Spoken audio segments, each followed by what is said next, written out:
back then, the whole narrative was all about, drug lords and scammers and everything. And people like us had to go, no, it's not a scam. It's not about that. It's about freedom of bearer-based assets, having your own money that you control.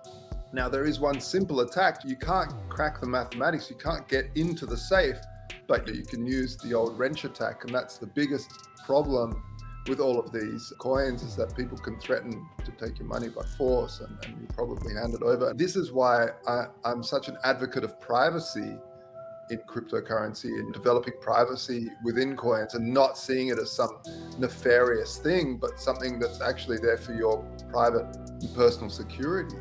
There was just all these people that just hated on Bitcoin constantly. And it's like, man, it's just a cool technology. And if it works, this is really a savior in the light of digital currencies, because the word CBDC hadn't come around yet. But I knew that digital currencies could be an absolute societal bondage, a way to really control people down to into their life by governments. And so Bitcoin coming along when it did was like, it was an exit door to a tyrannical currency that was only years away. If you want to see more videos and interviews like this from influential people in tech, finance, and sports, subscribe to the channel and make sure you hit the bell to be alerted. And go a step further and join the YouTube membership area for early releases of videos like this. I'm out of here. It's your boy Crypto Blood, and welcome to another Kicking It session. Today I've got a triple OG in the Bitcoin crypto game. I'm excited to talk to this guy because a random person hit me up on Telegram and said, hey, I think you need to interview him. So we're going to be talking to Joshua Scigala today. He's from Australia, but he might be in Germany, either or, I don't know. We'll find out today. It was interesting that Joshua, you actually told me you were on vacation, and me knowing you were from Australia, I just knew you were going to say you were on holiday. But welcome back from vacation. Thank you very much. Actually, I live in Germany a lot of the time, and right now I'm visiting family in Australia. Yeah. So okay, gotcha. Time differences are wacky. I'm sure. Yeah, I understand, man. The internet time needs to be invented. Back in I think it was the 90s, Swatch invented internet time. I didn't know that. Yeah.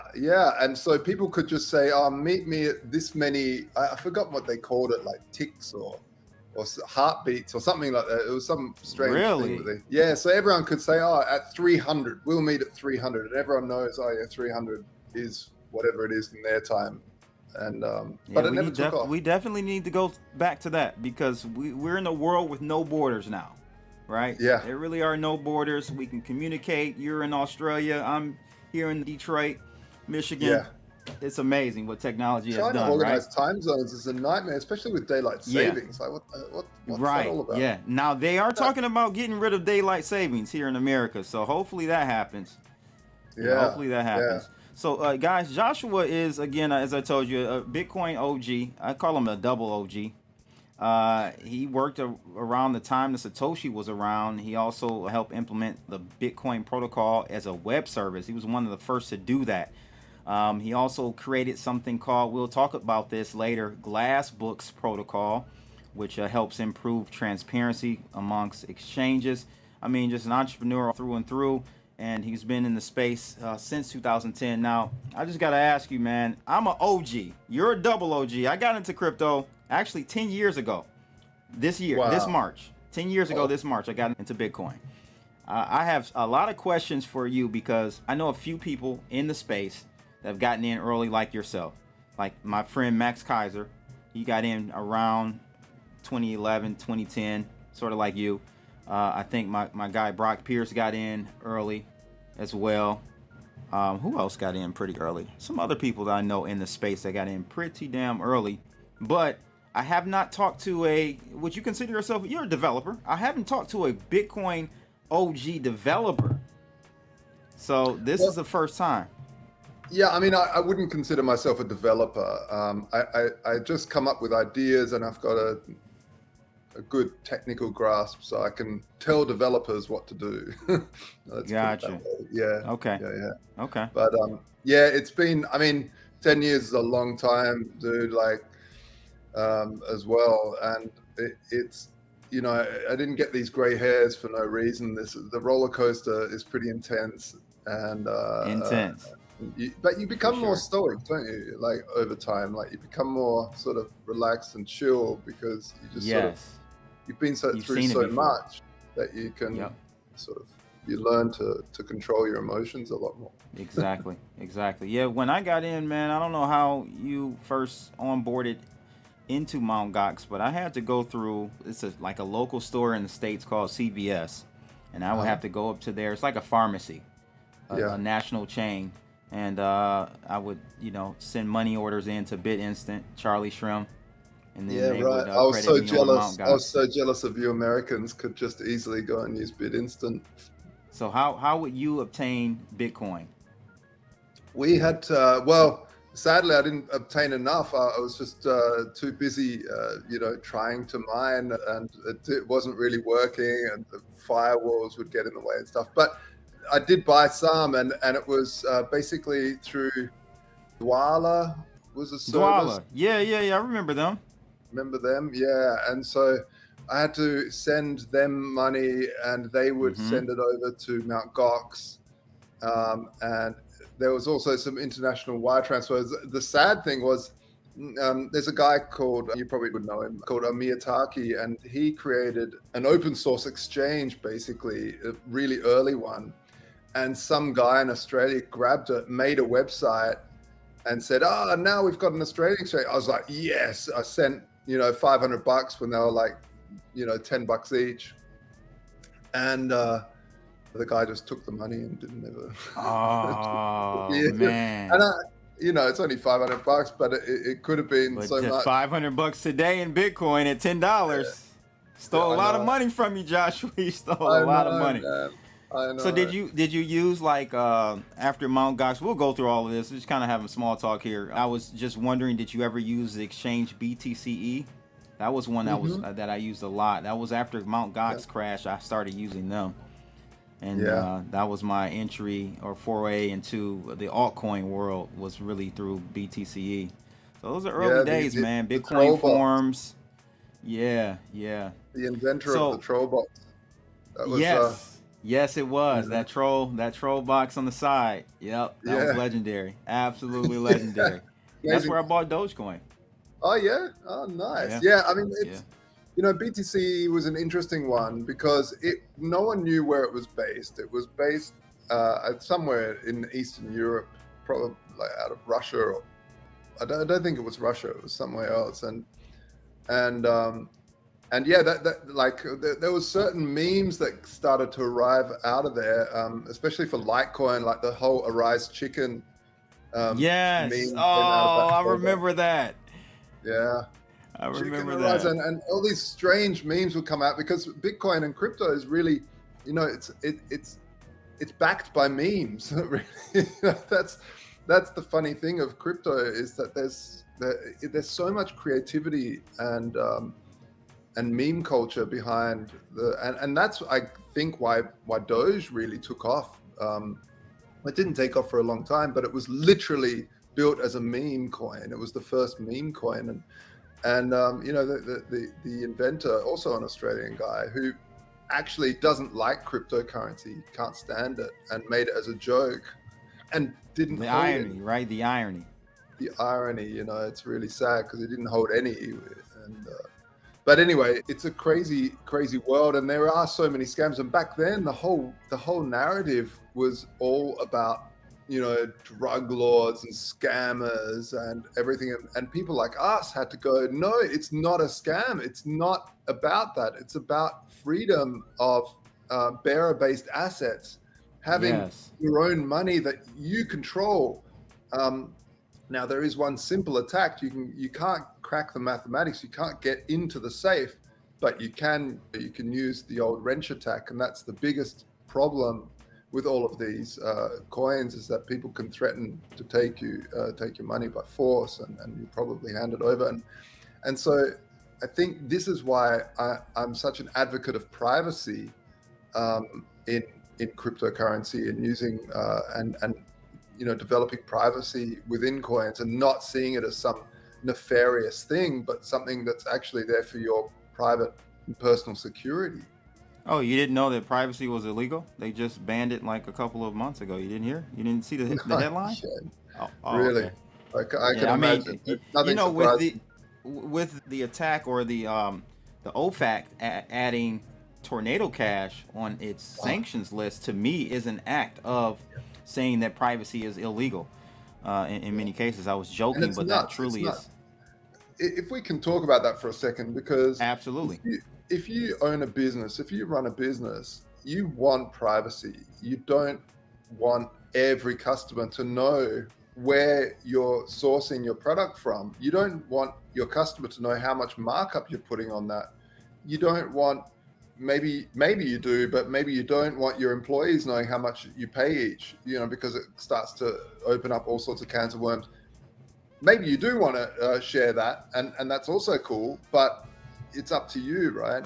But the biggest issue is if you go into a corner store and pay someone from I don't know, a Coke, and then they see, oh my God, he's got like a $10,000 NFT on his phone, or even a $500 NFT, whatever someone feels is valuable, and just whistles to his boys around the back to go and grab you. I never thought about that. I never thought about that scenario. Yeah, and I'm a big fan of gold and silver still, like physical. These sorts of issues. I know a friend of mine, she's Ghanaian, and she was literally kidnapped because people knew she had gold, because that's something that you saved in back then. And so these issues of bearer-based assets like gold and silver are still with us with Bitcoin and crypto. So it's important, and I think the conversation needs to move away from the terriblists and the criminals want to use privacy, but criminals also have to wear shoes, but it means they can run away faster from a crime scene. Do we ban all shoes? Like, it's just silly. Right. Good analogy. So I want to just circle back a little bit, and I'll splice the clip in here right now so you guys can see it, of Mr. Joshua talking about Bitcoin back in 2011. He put a video up on YouTube, still up there, proof of OG if you want to call it. Hey, it's Alternative Angle here. Just wanted to reply about Bitcoin. Now, you are totally wrong. You are totally wrong in everything that you say. I'm sorry, I don't mean to be rude, but you're right. Okay, so first thing, you talk about MySpace being the bee's knees of all social networking sites, and then all of a sudden Facebook came along. And everyone jumped to Facebook, and now what happens if Facebook creates Facebook bucks and everyone jumps across to that? Well, that's the free market. Get over it. That's the free market. If everyone jumps, then you jump. See, the thing is that we need to stop thinking like, ooh, we need, just one thing. We need a monopoly on the creation of money. If there are other Bitcoins, if there's Bytecoins all of a sudden, well, let it compete. Let it compete. If more people, it's not about, everyone will just jump, right? Right now, Bitcoins is a very speculative coin, but more and more people are jumping on and saying, well, I'm going to do work for Bitcoin. More and more people are doing work for Bitcoin, so or selling stuff for Bitcoin. Now, so right now, Bitcoin is still in a phase where people are finding reasons to accept it. Well, okay, it's worth a lot more now, so I'm going to start accepting. So people now, because it's deflationary, people are doing a lot more to get Bitcoin. So people are saying, hey, I'll do your homework for you for Bitcoin. I'll do, and people are accepting it in shops, and for pornography and all sorts of stuff is going to happen, right? So that's it's a very early phase currency. You got to remember, it's not some Ponzi scheme. I mean, it's just the most ridiculous thing to say it's a Ponzi scheme. So the other thing is, it jumped up 100% in a couple of days. Oh, it's too deflationary. Well, it's just trying to find the right value for what it is right now. It's, because no central authority says Bitcoins have this value, boom, like the government does. It starts at a very low value, and just like an auction, it goes up.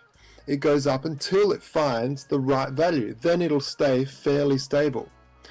And, and maybe some other thing like Facebook coins comes out, and people actually agree to use it as a currency, and maybe then you'll trade your Bitcoins for Facebook currency, and maybe the value will stay, but the value floats. So right now it's extremely deflationary because it's trying to find its feet. Electronic pulse bomb, come on. I mean, are you serious? This is a very early days of Bitcoin.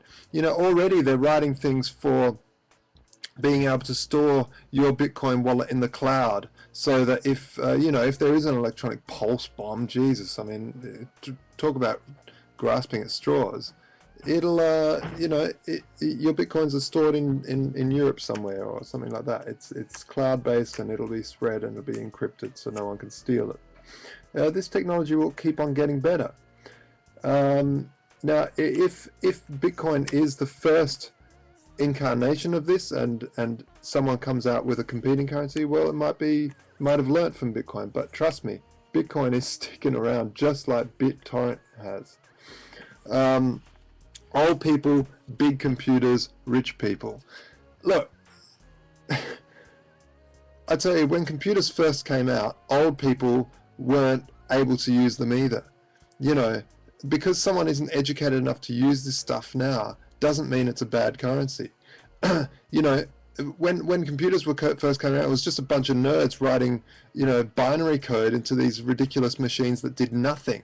Nowadays, old people there with their iPads playing solitaire like in total bliss and in total ease. And this is what's going to happen with Bitcoin. It will become easier, more transparent, and extreme. I mean, it's already fairly easy.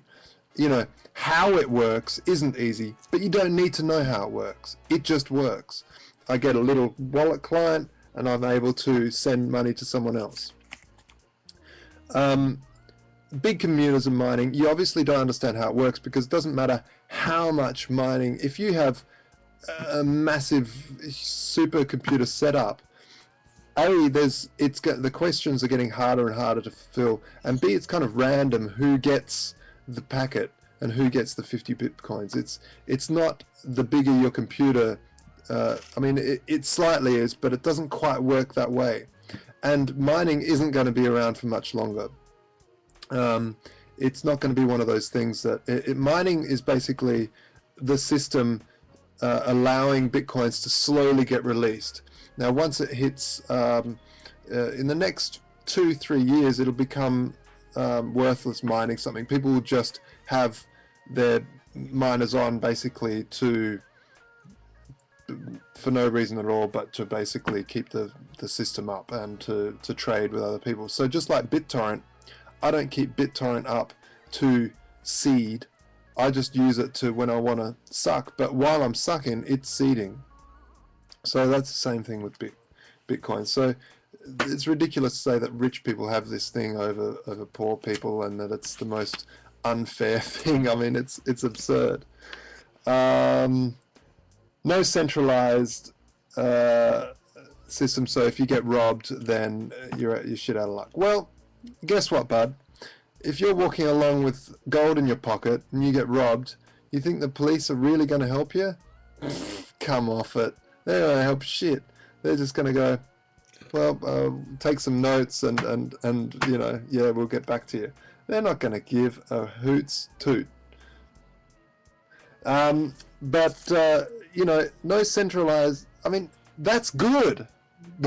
I mean, that's one of the best things ever to hit currency. Now, cash has been centralized. Gold has been almost centralized because it's fairly manipulated by rich. I mean, you talk about rich people having an advantage. What about gold? I mean, gold's extremely manipulated. Now, I love gold and silver. I own it myself. But I'm just trying to say that this Bitcoin concept is superior to gold and silver. You will have access to it everywhere. Mobile phones are getting extraordinarily good now. You'll be able to just bump someone's mobile and transfer Bitcoins. Bitcoins are also divisible by 8 zeros. So as it deflates, as it becomes more valuable, you'll send someone 0.0001 of a Bitcoin. And they'll become language for that because it'll get confusing with too many zeros. So someone will develop something to make it easy. Look, this is the true free market working here, and I know you're a bit scared of that by your other video. But if you think it's a scam, well, don't do anything with it. But don't go out there preaching that it's a scam when it's not. It's another currency trying to find its feet, and it's an extremely important project. This is bigger than email. This is the biggest thing since email. I'm Alternative Angle, that's my angle. Tell us about that video and what was the premise behind that, because it seemed like you were basically responding to someone. Yeah, it was back when YouTube still had, you could do video responses to people and then link it. They took that feature away, but someone was saying, Bitcoin's a scam, it's a tulip bubble, don't touch it. And I was just down the rabbit hole, and I'd been waiting for something like Bitcoin for a long time, because I ran the world's first swap site where people could swap things rather than buying and selling.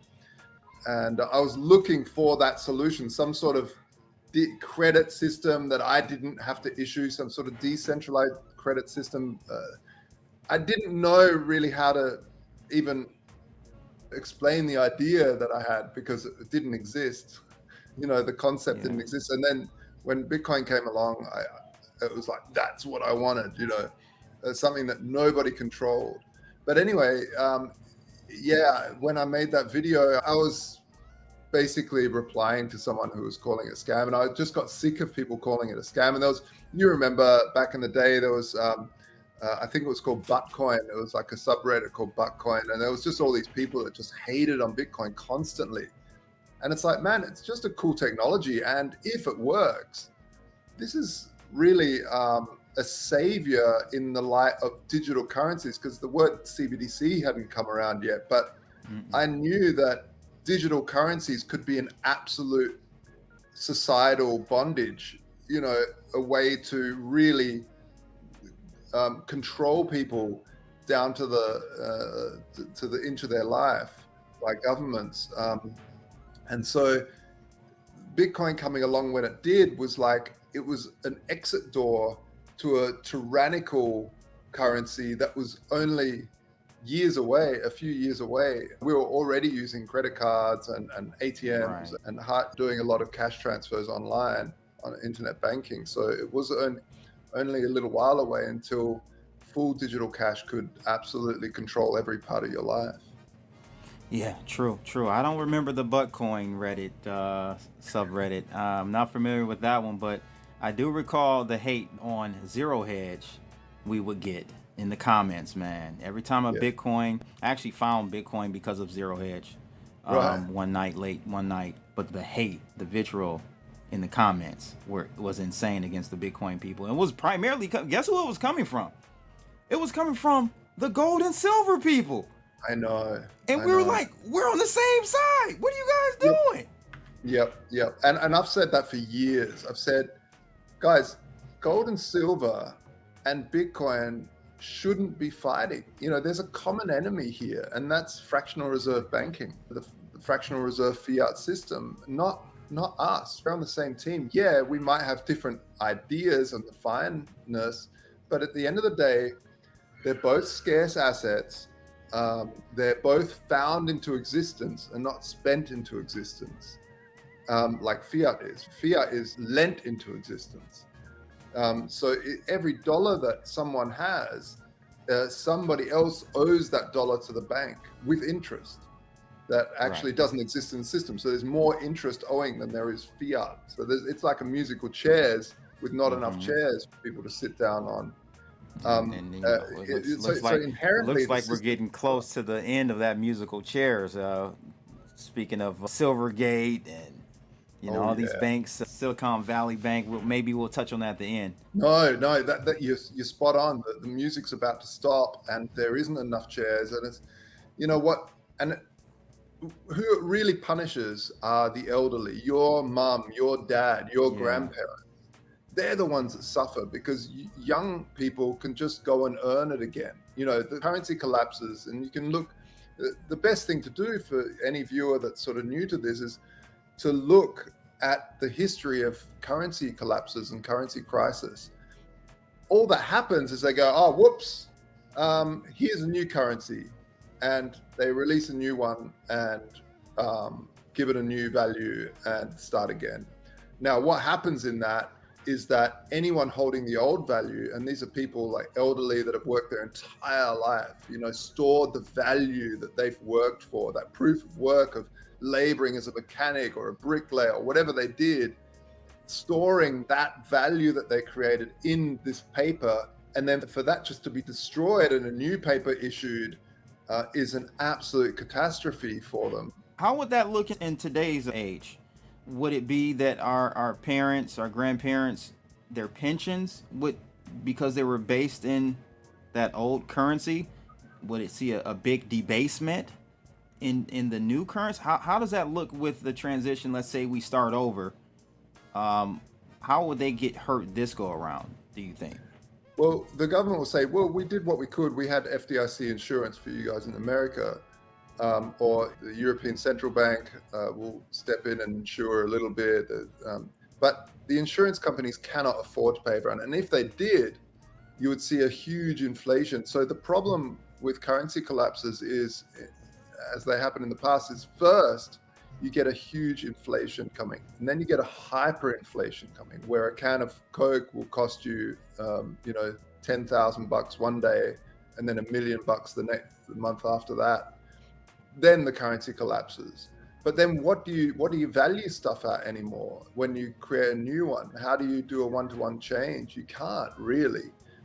You just have to sort of start again, and you give a little bit, but you really, basically you wipe out a whole bunch of savings. And that's exactly how it would look again. So if you want to know what it would look like this time, you just have to look in the history, because there's no other way to go. There's no other way. It just wipes out value, and I'm seeing it right now, coming back to our elderly parents and having, seeing how they are, and what's called in Australia superannuation, which is their retirement fund savings that they put into. It's just dwindled, not because the stocks haven't done well or whatever. It's dwindled because everything costs so much more, and you're seeing it in the States as well. Of course, the real inflation in the supermarket is extraordinary now compared to even double digit 4 years ago. And if you've got $100K to live on for the rest of your life, good luck. Yeah, I want to ask you about your video as well. You mentioned something about mining being useless at some point in the future. That was one of my concerns about Bitcoin. What do the economics look like after that last Bitcoin is mined? The thesis was always that transaction fees would cover miners, and people would mine because the transaction fees are consistently there.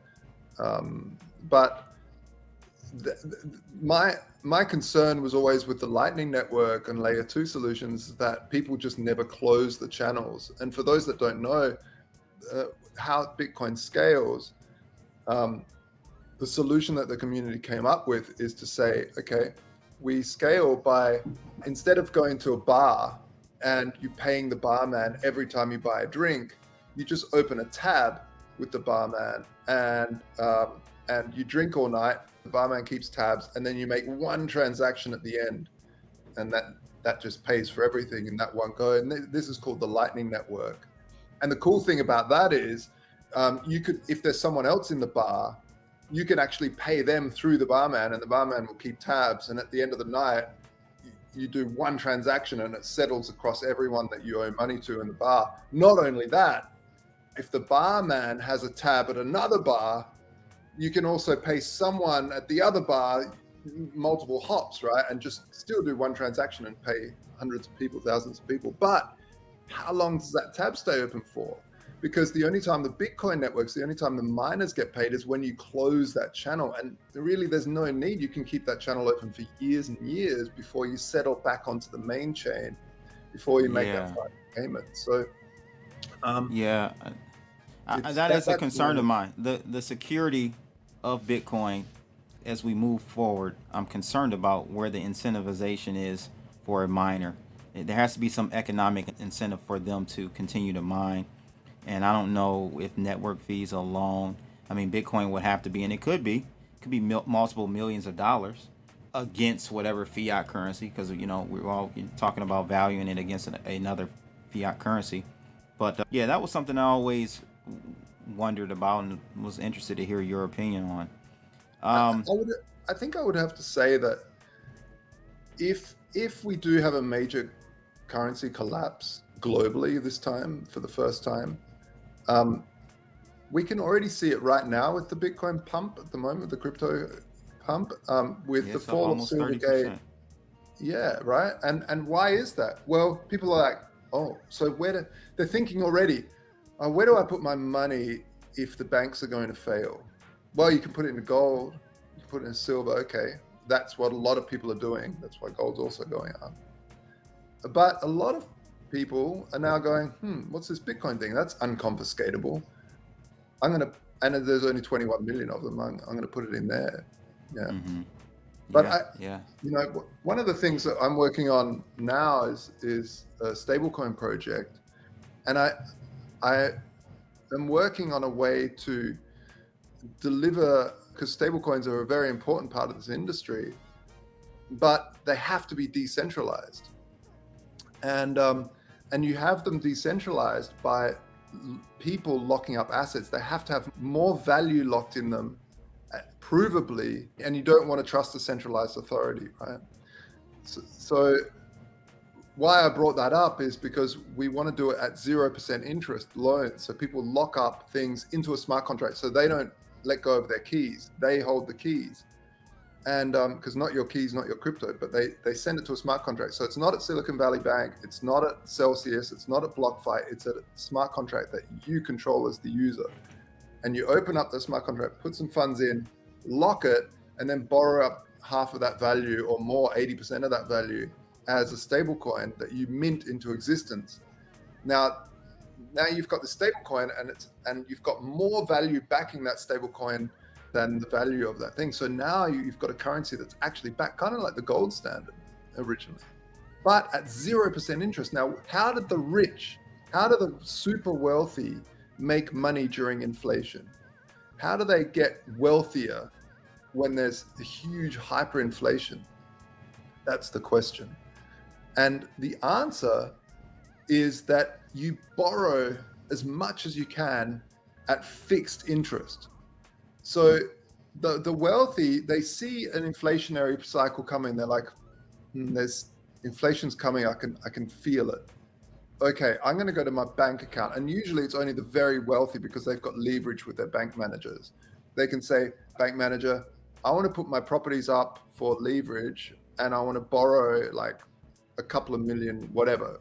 That's just $1 million. But I want it at a fixed interest.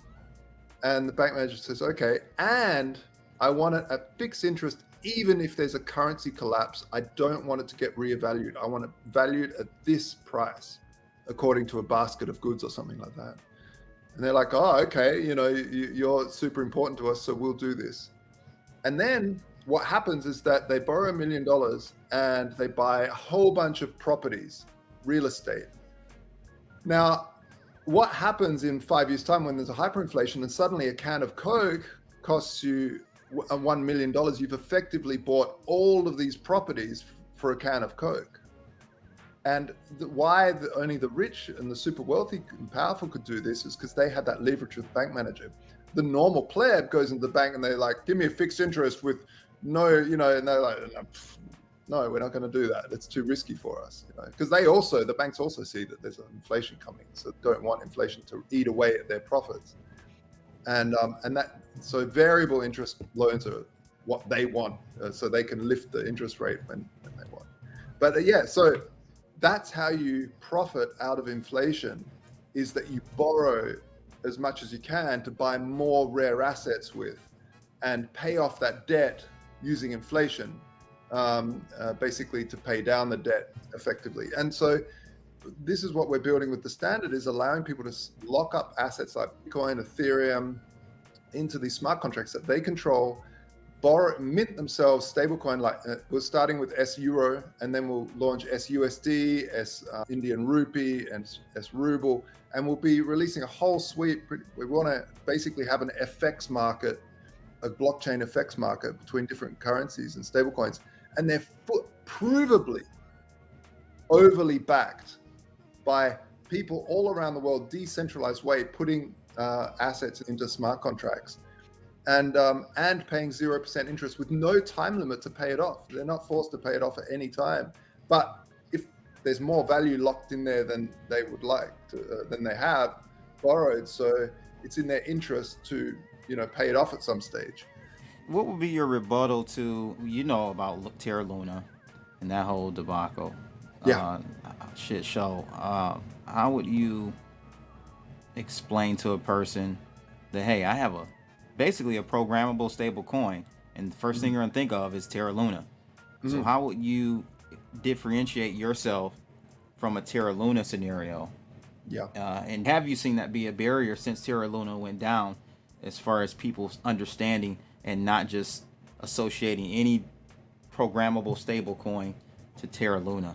Yeah, absolutely. It's a problem. The thing is, I started working on this because I saw Terra Luna as a problem. In fact, there's video of me warning people of Terra Luna and other algorithmic stablecoins that they will get very large and collapse, and then the government will step in and try to create regulations to crush the whole industry.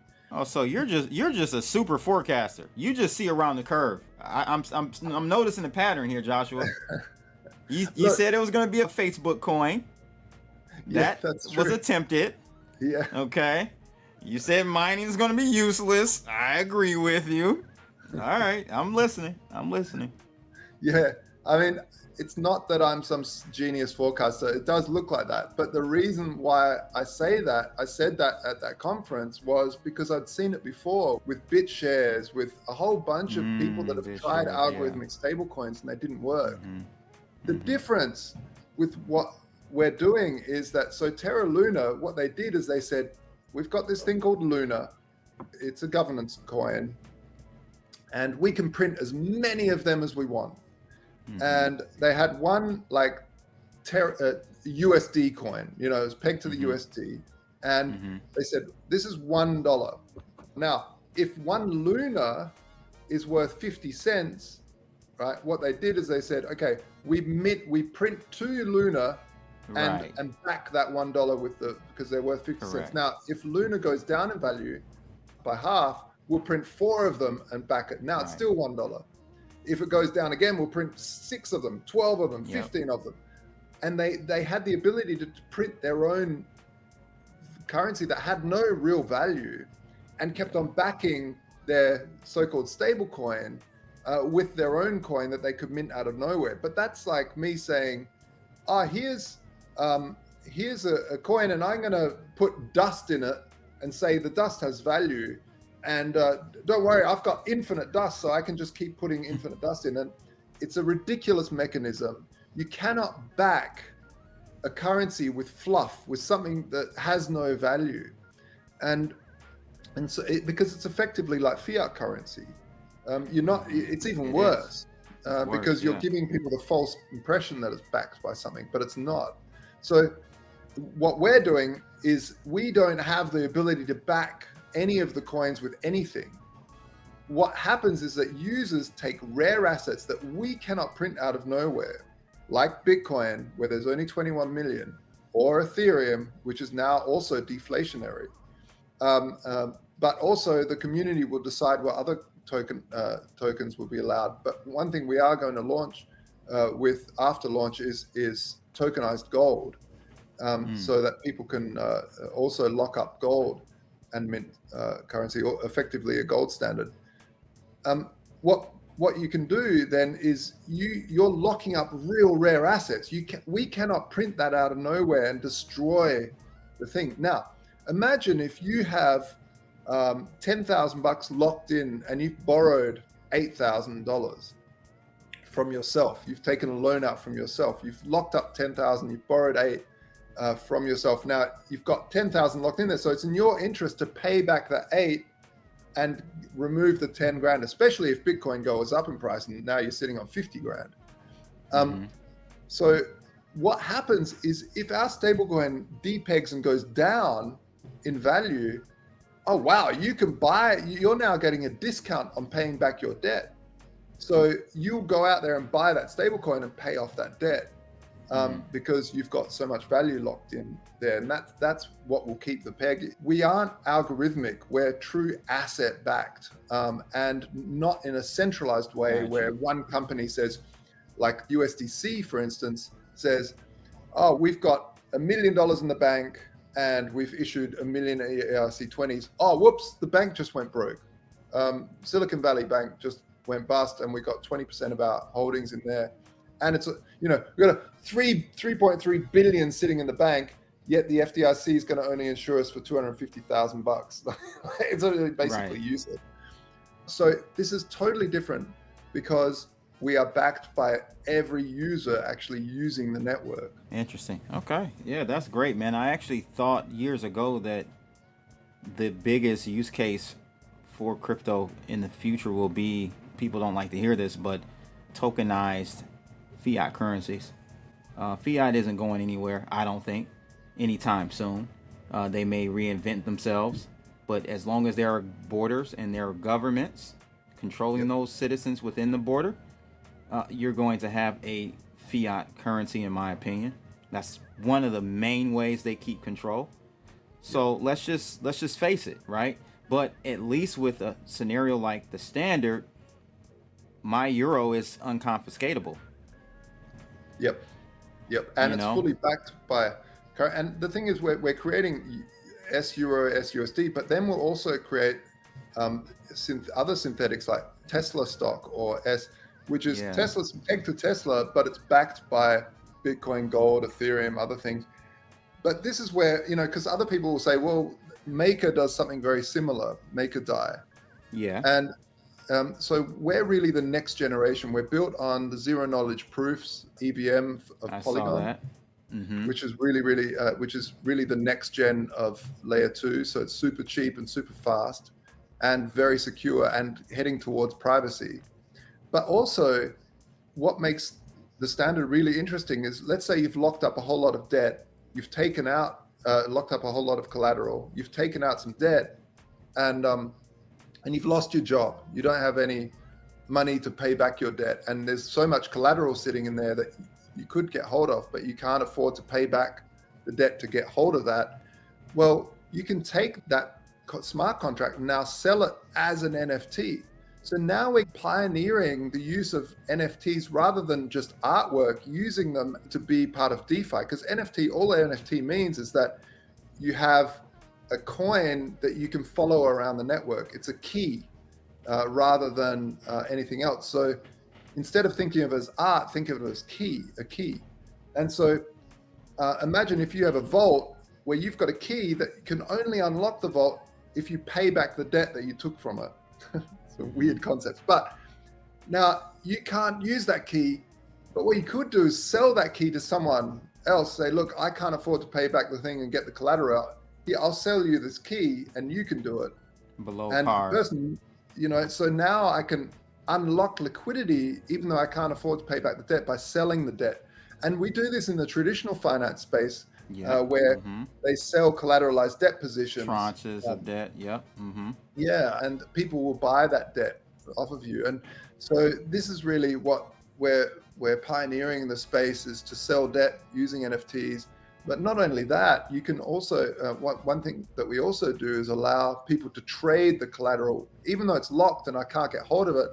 If I've got a whole bunch of Bitcoin in there and we're in a bear market and it keeps going down and down, what happens? The only way you can lose all of that is if it drops lower than the amount you borrowed, then the whole vault will be liquidated to a whole bunch of vultures that are sitting there ready to buy your collateral under market value, to basically burn the S euro, so that other people buy S euro and pay it in, and that burns the S euro. So because there always has to be more collateral locked in the system than there is S euro, and you can do this programmatically.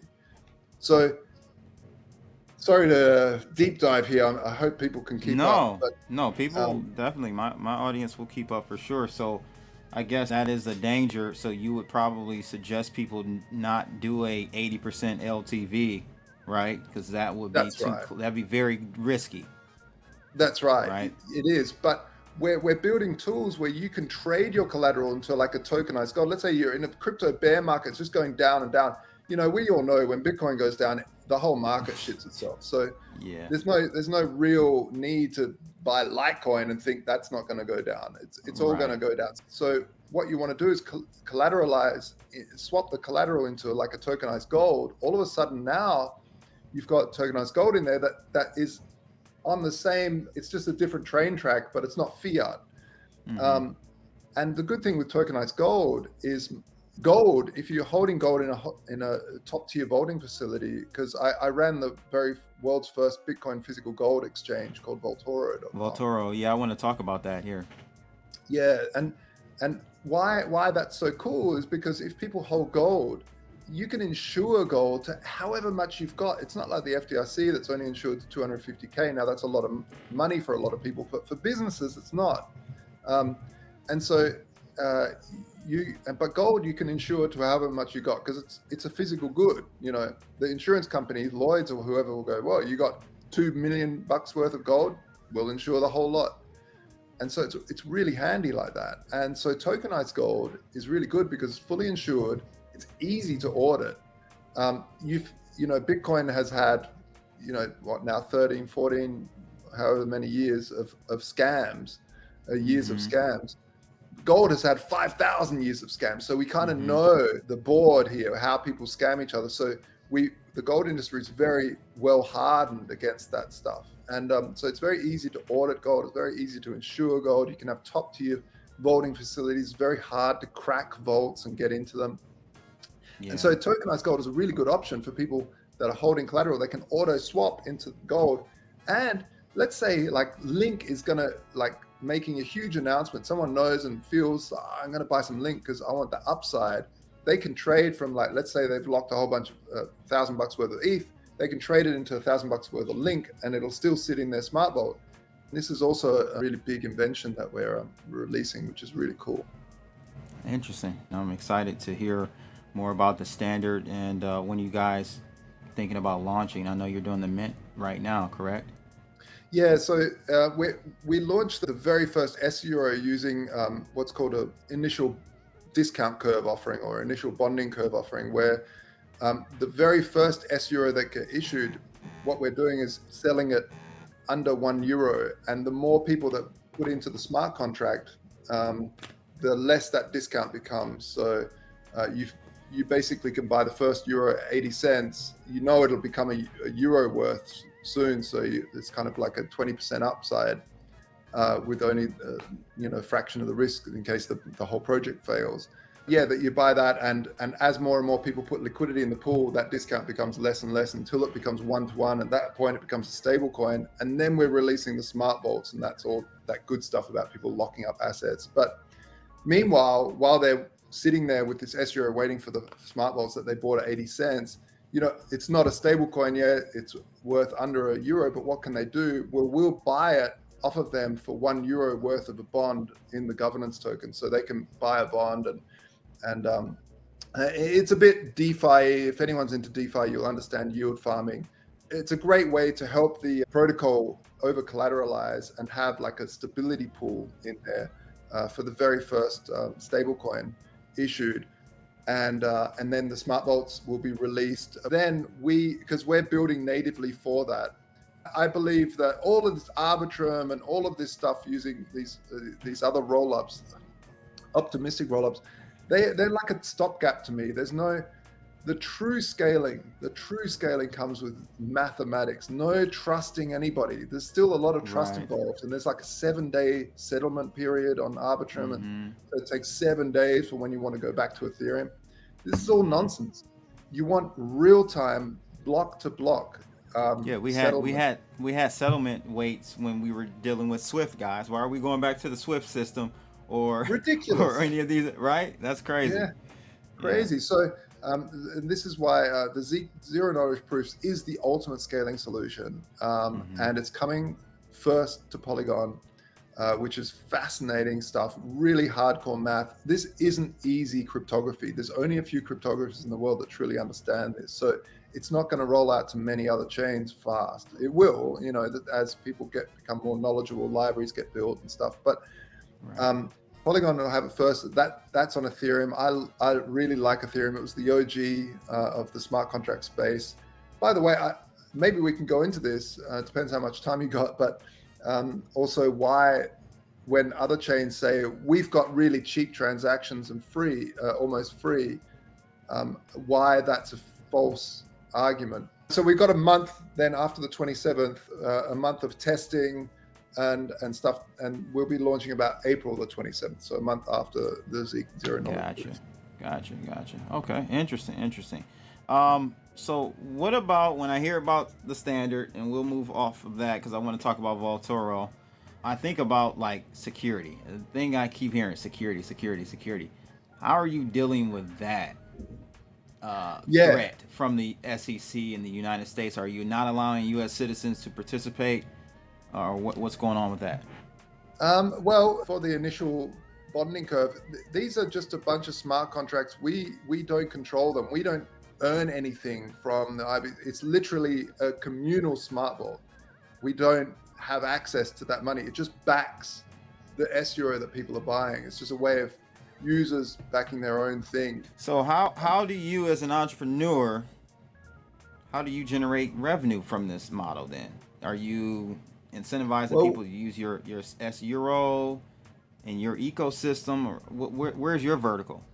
Yeah, so first of all, I'm here to build infrastructure to save freedom. That's my main goal, because my grandfather and my forefathers didn't die in wars so that we could all be spied on and controlled with currency. Right. Like, that's not they went to war for the exact opposite reason, for free. The upside for me is because the governance token, TST, the standard token, will allow people to earn yields because there's a lot of like micro interactions within the standard that the old school legacy system allowed people to do. For instance, if you have a smart vault and you want to, first of all, if you mint a new stablecoin, there's no interest, it's interest free, but there's a one-time fee, and that fee gets put into a pool and basically dropped onto people holding TST, which is the standard token. For that to work, people need to do a little bit of work, so it's not a security. They actually need to work for that, which means like doing a little bit of voting, doing a little bit of something, interacting with the community, with the protocol. But also, it allows people to vote on the direction, allows people to vote on new collateral types. The other thing is you can buy liquidated assets under spot. So if you're staking TST and a vault gets liquidated, it gets pretty much airdropped onto anyone staking TST. And the MVP, the initial version, is a lot simpler. But the end goal is that people can buy Bitcoin at 15% under what the market is selling by, to TST holders. So it's that, but also TST can be used to set alarms. So let's say you want an alarm to go off if your collateral starts to sink too low, or you have to use TST also to trade, like I said, to trade your collateral within, or have auto trading turned on. And there's all these things, and every time people use TST, it gets burnt. So there's also a deflationary aspect to the standard token, and so there's there's a bunch of things. Pardon? I said, so there's some utility there with that STS Yeah, token. yeah, it's important. It's important that there is, because it needs, the whole vision is that we have a system that can be global, and is inclusive to everybody, and that's really, one thing. When I got really excited about Bitcoin, I got that second excitement from DAOs, the idea of a decentralized autonomous organization. It's a truly disruptive mechanism, because a lot of people on the right just write off socialism totally, and I'm not a socialist. I'm like an extreme capitalist. I consider myself an anarcho-capitalist. There are aspects of socialism which are interesting. For instance, if a whole heap of workers want to own a business and take a share of it, it's basically a capitalist model. It's just that there's more owners, right? Right. DAOs are kind of similar. They take the best of capitalism by making free private enterprise, but allowing anybody to take ownership of the business by holding the token and having voting rights, using those keys, is fascinating, because now it's not so black and white, like capitalism, socialism, like this nonsense. These dichotomies are false. There's ideas and there's grays, and there's different ways of working, different structures that people can work. So have you heard of Richard Wolff? No. Professor, he's more so on the socialism side. I watch his stuff sometimes just to hear other sides, the other side of the coin. Oh, and good. he talks about different. He doesn't think that socialism is as bad as people are painting it, but whatever. Again, I listen to it to just hear the other side. I think he calls those what you just mentioned, as far as a group of individuals owning a company. I think he calls it a collective. Yeah, collective or a co-op. Yeah. Co-op. That's the word. Co-op. Yeah. Yeah, co-op. So yeah, I hear that. I can see. I've never heard anyone compare co-op to a DAO on that side of the spectrum, like capitalist, socialist. Yeah. That's pretty. Yeah, I can definitely see that for sure. Yeah, and socialism in just doesn't work as a whole. No. It's a terrible model, the financial model. It's just terrible, because you how do you force socialism? Well, you have to have a central authority that takes control of everyone, and it's just terrible. You want free enterprise, you want as much freedom as possible, you want as much capitalism, basically allowing people to hold capital and then deploy capital in the way that they feel is fit, because it's almost like the implementation of socialism is where the devil is. You know what I mean? Like, the idea of socialism, maybe, but to implement it is where it gets bad, in my opinion. Absolutely. You hit the nail on the head. And this is why socialism is so pervasive, because the idea is nice. So you get all these young uni students thinking, it's fantastic. This is brilliant. It's so ingenious. And they've never worked a day in their life. They've never run a business. They've never had to deal with employees or taxes. And then the reality is, well, actually, to have your idea, for instance, an extreme communist idea is that there is no businesses. All businesses are owned by the government, and actually, on the extreme side, the government also tells you what you do with your life. Oh, you're very good at maths. Well, you're going to be a mathematician. Oh, you're very good with mechanics. You're going to be a mechanic.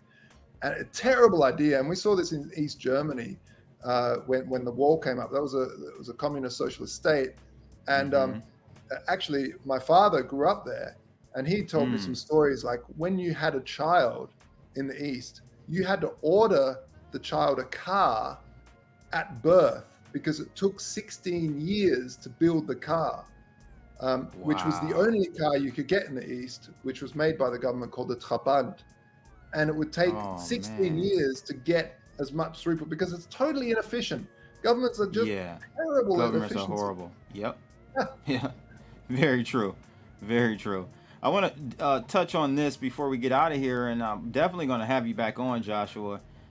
Enjoyed your conversation. Voltoro, tell us about this. When did you start this? Because I think this company you started here or founded was the first company, if I'm not mistaken, to actually change Bitcoin for physical gold. Is that correct? Well, we were the first order book.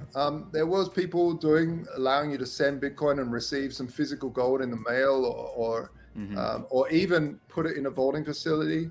But we were the first to build a full order book where people could buy and put orders in, and it would trade. Now, the reason I came up with Voltoro was after the MtGox collapse, which was the very first Bitcoin exchange. It was the FTX, the OG FTX, right? So it was an exchange that basically had a lot of people's money and then went down, and because it wasn't. It took us a while to figure out it was FTX, though. It didn't happen. We weren't like, oh, this is a fraud immediately, right? It was like It took some time, and then we found out the guy. Yeah, but yes, it was definitely. I actually believe that it was so complex that even Mark Karpelès, the CEO of that company, he couldn't even see through it. He didn't know it was. He was kind of like, I think it's all there. I don't know. Like, there's just a lot of money moving around, so I'm guessing it's good. And then until it wasn't, right? And I got out before MtGox went down because I saw the signs. I don't know, like, if you remember, there was a huge premium on MtGox for Bitcoin. It was like $1,100, and everywhere else was $900. Remember, it was like $950, $900. I'm like, what the hell is going on here? Then it started taking a long time for me to get my withdrawals to be processed and stuff. Usually it would take like 4 or 5 hours. It was taking a day. Started with like a day, then it went to like 2.5 days. I'm like, let me get out of here. Hey, see, now you're the prophet. I should have done listen to you more, man. So are you gonna be dumping on us when you get your money back in June or July of this year? Are you gonna be crashing the crypto markets? No way. What are you going to dump into? The banking sector? It's going to collapse. You're going to get goxed even more. No, it'll stay in.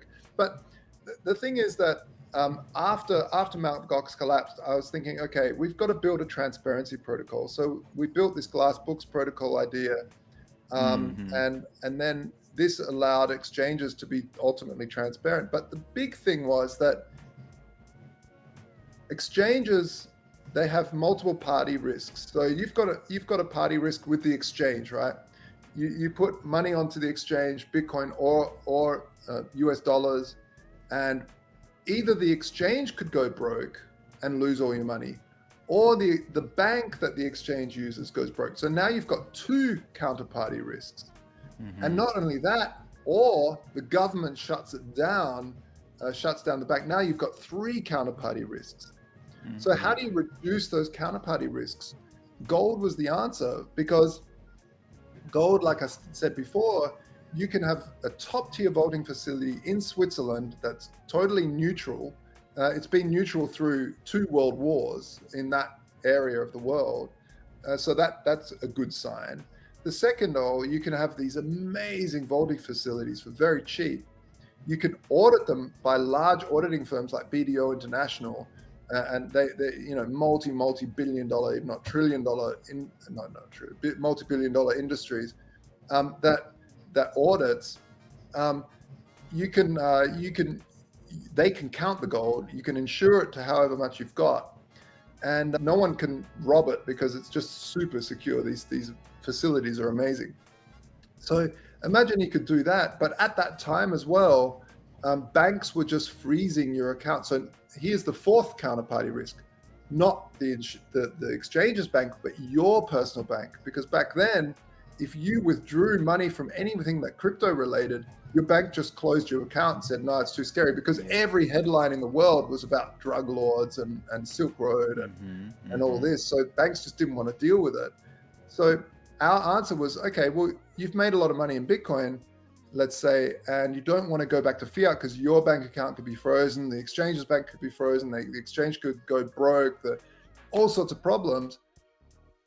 Hey, let's put into gold. And the gold sits in a high security vaulting facility. Gold is the 2nd most liquid asset in the world under the FX market. So there's always people wanting to buy gold. So you can buy gold. If you want to, if then Bitcoin goes down in value, you can then sell the gold back to Bitcoin. And you can go buy Bitcoin to gold, gold to Bitcoin. So you're now going to something stable with full insurance, not FDIC crappy insurance, and you've got the liquidity of that.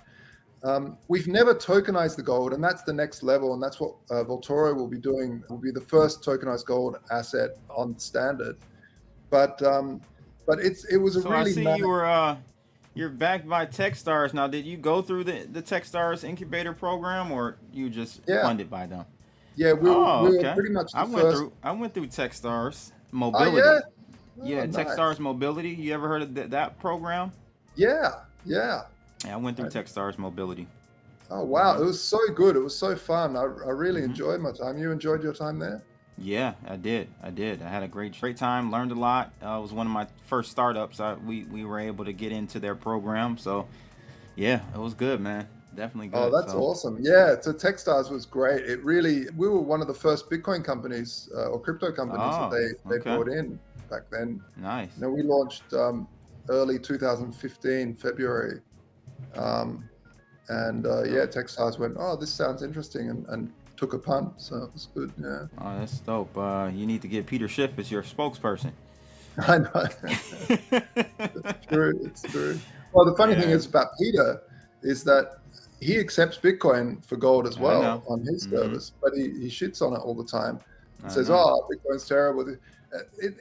I think it's just a marketing thing because he's not that stupid. I mean, I follow Not Peter. at all. I watch almost every podcast he puts out.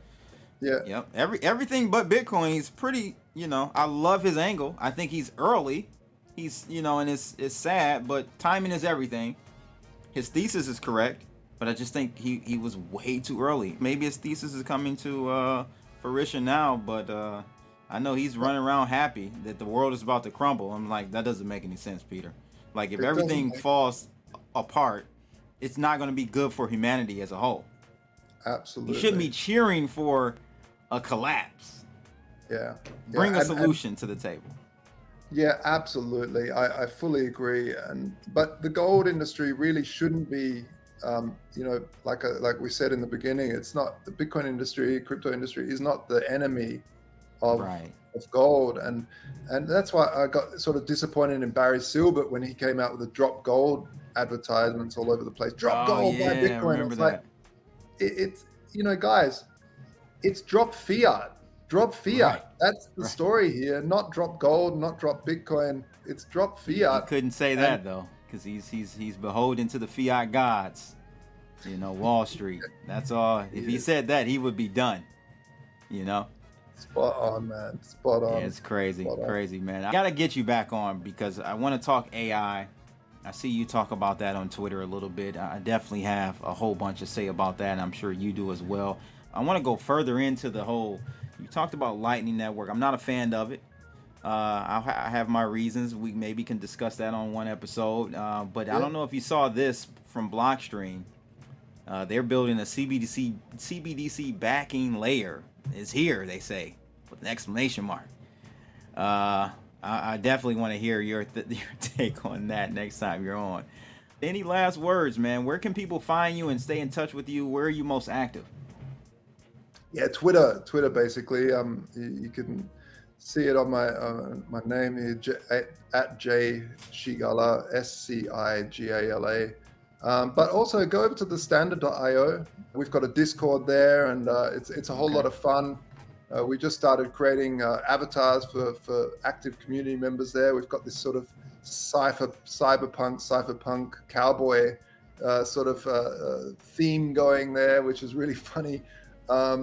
But also, it's just a fun side of what we're building, and what we're building is really serious. I think it's CBDCs are a massive threat to our freedoms, and so we have to build true stable coins that are truly decentralized and truly over collateralized, and that only happens with really dedicated people from all around the world, and it's an amazing team. It's an amazing fun environment. So head over there and come and say hi. Yeah, absolutely, guys. Again, thank you for coming on, Joshua Shigala. Shigala. Shigala. Thank you so much. Shigala. Shout out to the random person that hit me on Telegram for that introduction. Appreciate it. I'll have links and everything to Joshua's Twitter, standard site, and all that in the description below. Go check it out. Learn more about it. He'll be launching very soon. So I'm excited to see what's going on there. But again, guys, thank you for tuning in. Make sure you like, share, and subscribe, and click that bell to receive more videos like this. I'm out of here. Holla!